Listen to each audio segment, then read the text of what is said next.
Je suis Laurence Ferraud, domaine du Pégot à Châteauneuf-du-Pape. Je suis vigneronne depuis 1987. J'ai établi mon domaine sur les précédentes vignes que mon père avait en propriété, 5 hectares. Nous avons développé jusqu'à 21 hectares de Châteauneuf-du-Pape. Et aujourd'hui, nous menons toujours cette même exploitation avec un développement des ventes essentiellement à l'export.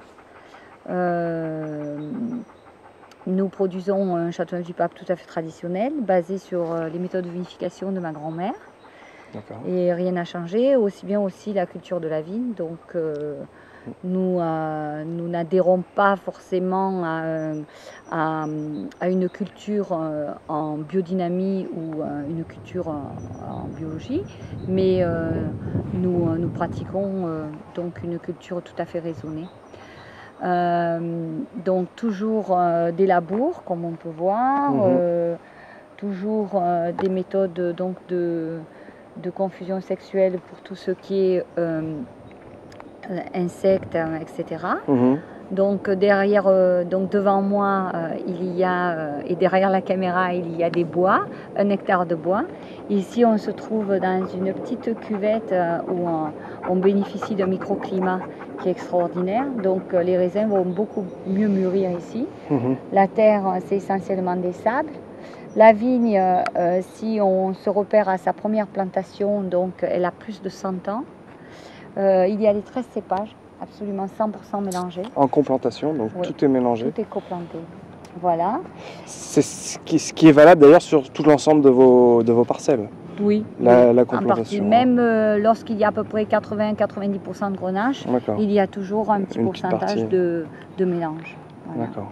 Ça peut être très bien, tout aussi bien des blancs que donc en Châteauneuf-du-Pape, il y a 5 cépages de blanc. Et donc souvent on mélangeait avant le rouge et le blanc pour avoir une certaine acidité et plus de complexité dans les arômes du Châteauneuf-du-Pape. Voilà. D'accord. Le Mourvèdre, c'est un cépage aussi qui fait partie de l'appellation en rouge et qui est, je vais dire, un antioxydant du grenache. La Syrah, c'est le cépage qui apporte un peu plus de la couleur et qui a aussi des arômes beaucoup plus sur le fruit.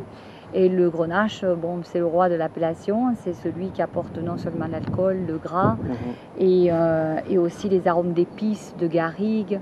Donc aussi, tous ces bois derrière vont conférer à des arômes encore plus complexes. Alors ici, c'est vrai que l'image de Châteauneuf-du-Pape, c'est toujours du gros galet roulé.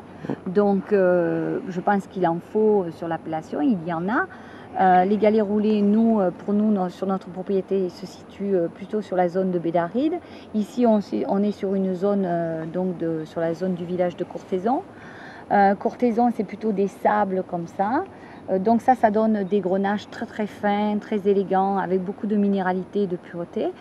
Le galet roulé, le grenache va se révéler beaucoup plus alcooleux, beaucoup plus gras, avec une charpente vraiment très imposante. Donc on va justement assembler les terroirs. On va aussi avoir des grenaches sur des sols argileux qui vont être plus intenses, avec des notes plus réglissées.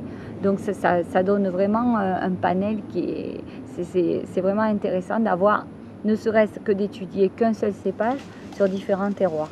Et ensuite, bon, quand on sait qu'on est tout coplanté, on arrive donc à avoir parfois même des arômes qui sont très difficilement définissables.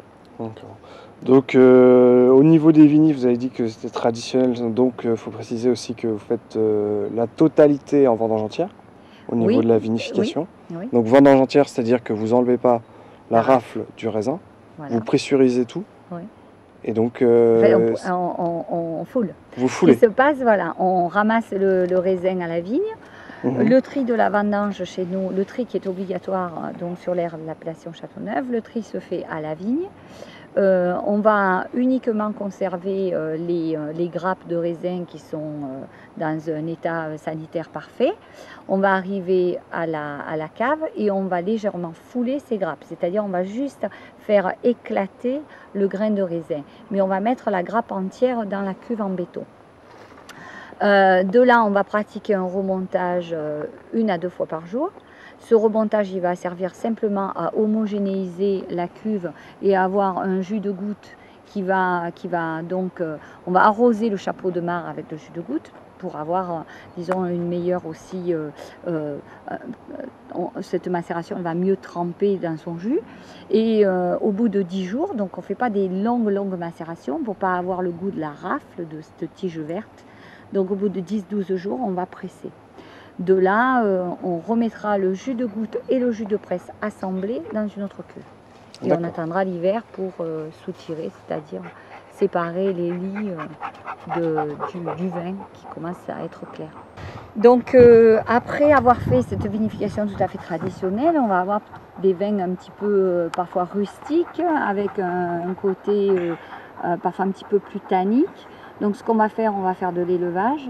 Et l'élevage, c'est quand même très important parce que c'est celui qui va donner l'identité au vigneron. Donc l'élevage, il faut prendre le temps pour ça. Donc nous, on a des vins, ils vont être élevés 2 ans en foudre de vieux chênes.